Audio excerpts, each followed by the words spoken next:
Offer തട്ടിപ്പ് കേസിൽ പ്രതി അനന്തകൃഷ്ണന്റെ കസ്റ്റഡി അപേക്ഷയിലെ വിവരങ്ങൾ മീഡിയ വണിന് പ്രതിക്ക് ഉന്നത രാഷ്ട്രീയ ബന്ധമുണ്ടെന്നും കേരളത്തിന് പുറത്ത് ബിനാമി പേരിൽ സ്വത്തുക്കളുണ്ടെന്നും കസ്റ്റഡി അപേക്ഷയിൽ പറയുന്നു. പ്രതി അനന്തകൃഷ്ണന്റെ മൊബൈൽ ഫോണുകളും ഐപാഡും പെൻഡ്രൈവുകളും പോലീസ് പിടിച്ചെടുത്തു. കൊച്ചിയിൽ നിന്ന് എസ് ശരൺ വിവരങ്ങൾ നൽകും. ശരൺ, അനന്തകൃഷ്ണന്റെ കസ്റ്റഡി അപേക്ഷയിലാണ് ഉന്നത രാഷ്ട്രീയ ബന്ധത്തെക്കുറിച്ചൊക്കെ സൂചിപ്പിക്കുന്നത്. എന്തൊക്കെ കാര്യങ്ങളാണ് അതിൽ പറയുന്നത്? ദിവ്യ, ഈ കസ്റ്റഡി അപേക്ഷ പരിശോധിക്കുമ്പോൾ പ്രധാനമായും നമുക്ക് കാണാൻ കഴിയുന്ന ഒരു ഭാഗം, അല്ലെങ്കിൽ ഏറ്റവും ഹൈലൈറ്റഡ് ആയിട്ടുള്ള ഭാഗം എന്ന് പറയുന്നത് പ്രതിക്ക് ഉന്നത രാഷ്ട്രീയ ബന്ധം ഉണ്ടെന്നുള്ള കാര്യമാണ്. ഈ കൂട്ടുപ്രതികളായി ഉന്നത രാഷ്ട്രീയ ബന്ധമുള്ള നേതാക്കൾ ഉണ്ടെന്നും കൂടിയാണ് ഇപ്പോൾ ഈ കസ്റ്റഡി അപേക്ഷയിൽ പറഞ്ഞു വെക്കുന്നത്. നേരത്തെ 5 ദിവസത്തെ കസ്റ്റഡി അപേക്ഷയാണ് അന്വേഷണ സംഘം കോടതിയിൽ സമർപ്പിച്ചിരുന്നത്. അതിന്റെ വിശദാംശങ്ങളാണ് നമുക്ക് ലഭ്യമായിരിക്കുന്നത്. മറ്റൊരു പ്രധാനപ്പെട്ട കാര്യം, ബന്ധുക്കളുടെ പേരിൽ പണം കൈമാറിയെന്നുള്ളതാണ്. അതായത് തട്ടിയെടുത്തത് 450 കോടിയോളം ഇയാളുടെ അക്കൗണ്ടിലേക്ക് വന്നിരുന്നു എന്നുള്ളത് നേരത്തെ തന്നെ പോലീസ് കണ്ടെത്തിയിരുന്നതാണ്.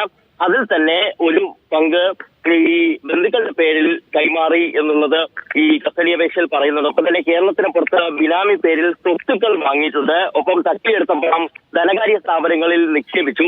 ഇക്കാര്യങ്ങളെല്ലാം തന്നെ വ്യക്തത വരുത്താൻ ചോദ്യം ചെയ്യൽ അനിവാര്യമെന്നും കൂടിയാണ് ഇപ്പോൾ പോലീസ് കസ്റ്റഡി അപേക്ഷയിൽ പറഞ്ഞു വെക്കുന്നത്. മറ്റൊരു പ്രധാനപ്പെട്ട കാര്യം, നേരത്തെ ഈ മൂവാറ്റുപുഴയിലെ 2 കേസുകൾ മാത്രമാണ് പ്രതി അനന്തകൃഷ്ണന്റെ അറസ്റ്റ് രേഖപ്പെടുത്തിയിരുന്നുണ്ടെങ്കിൽ ഇപ്പോൾ അത് 2 സ്റ്റേഷനുകളിലേക്ക് കൂടി 2 സ്റ്റേഷനുകളിൽ കൂടി ഈ അറസ്റ്റ് രേഖപ്പെടുത്തിയിരിക്കുന്നു എന്നുള്ളതാണ്. അത് മണ്ടൽമേട്, മറയൂർ പോലീസ് സ്റ്റേഷനുകൾ രജിസ്റ്റർ ചെയ്ത കേസുകളിലും ഇപ്പോൾ അറസ്റ്റ് രേഖപ്പെടുത്തിയിട്ടുണ്ട്.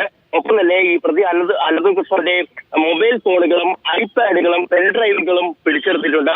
ഇത് വിശദമായി പരിശോധിക്കുന്നുണ്ടെന്നുള്ള കൂടിയാണ് ഇപ്പോൾ അന്വേഷണ സംഘം പറയുന്നത്. നിലവിൽ 5 ദിവസത്തെ കസ്റ്റഡിയിലേക്കാണ് പ്രതിയെ വിട്ടിരിക്കുന്നത്. നേരത്തെ മൂവാറ്റുപുഴ മജിസ്ട്രേറ്റ് കോടതിയാണ് 5 ദിവസത്തെ കസ്റ്റഡിയിൽ വിട്ടത്. ഇപ്പോഴും ചോദ്യം ചെയ്യൽ തുടരുകയാണ്. യെസ് ശരൺ, ഇപ്പോൾ പല ജില്ലകളിലായി നിരവധി പരാതികൾ ഓരോ ദിവസവും കുമിഞ്ഞുകൂടിക്കൊണ്ടിരിക്കുകയാണ്. അപ്പോൾ ഇതെല്ലാം കൂടി എങ്ങനെ കൈകാര്യം ചെയ്യാനാണ് അന്വേഷണ സംഘം തീരുമാനിക്കുന്നത്?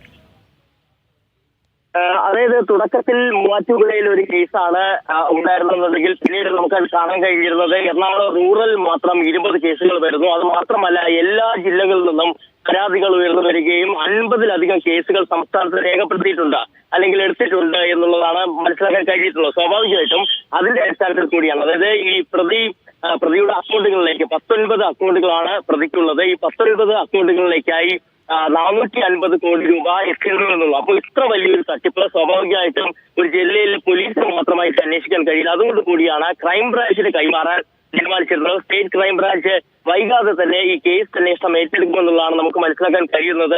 അത് സംബന്ധിച്ചുള്ള ഉത്തരവ് ഇറങ്ങേണ്ടതുണ്ട്. ഇതിനകം തന്നെ തീരുമാനമെടുത്തിട്ടുണ്ട്. ക്രൈംബ്രാഞ്ച് അന്വേഷണത്തിലുള്ള തീരുമാനമെടുത്തിട്ടുണ്ട്.